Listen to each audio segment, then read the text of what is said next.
வணக்கம் நேயர்களே, தஞ்சாவூர் சமையல் சந்தோஷினி. வாங்க தக்காளி ஜாம் செய்யலாம். தக்காளியை நல்லா வேக வச்சு பாருங்கள், தோலை நல்லா உரிச்சிட்டு நல்லா பிசைஞ்சு இந்த வடிகட்டி வச்சுருக்கேன் பாருங்கள். அந்த தண்ணி நம்ம கலருக்காக ஒரு பீட்ரூட் 4 அரிஞ்சு போட்டிருக்கேன். நல்லா கலர்ஃபுல்லாக இருக்குது பாருங்கள். முந்திரி, திராட்சை, ஜீனி, ஏலக்காய். வாங்க அடுப்பை ஆன் பண்ணி கடாய் போட்டிருக்கேங்க. நெய் ஊற்றிக்கலாம்.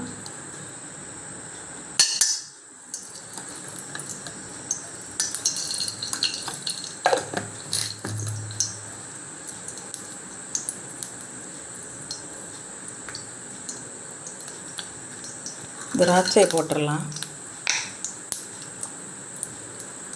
முந்திரி போட்டுடலாம், ஏலக்காயும் போட்டுடலாங்க.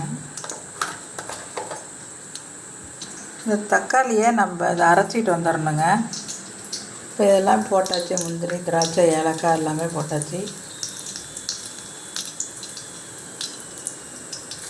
இப்போ இந்த வடிகட்டின தண்ணியை ஊற்றிடலாங்க. நல்லா கொதிக்கட்டும். வடிகட்ட தண்ணியை ஊற்றிடுவோம்.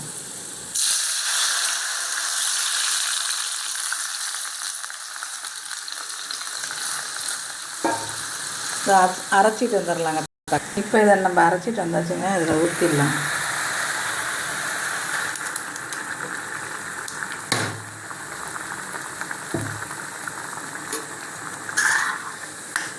இதுக்கு தகுந்த ஜீனி போட்டுடலாங்க.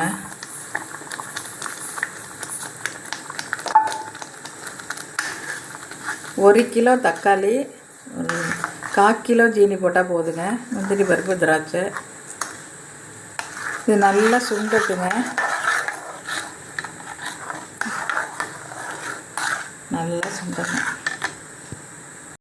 இது நல்லா மூடி வச்சு தாங்க வேக வைக்கணும், இல்லாட்டி மேலே தெறிக்கும். இப்போ நம்ம திறந்து பார்க்கலாம். நெய்யெல்லாம் வந்துட்டு பாருங்க. ரெடியாக இருக்குங்க. தக்காளி ஜாம் ரெடி ஆகிட்டு. கலருக்காக நம்ம எதுவும் சேர்க்க வேணாம். பீட்ரூட் போட்டுக்கலாம், அது உடம்புக்கு நல்லது, நல்லா ஹெல்த்தியானதுங்க. தக்காளி ஜாம் ரெடி ஆகிட்டு.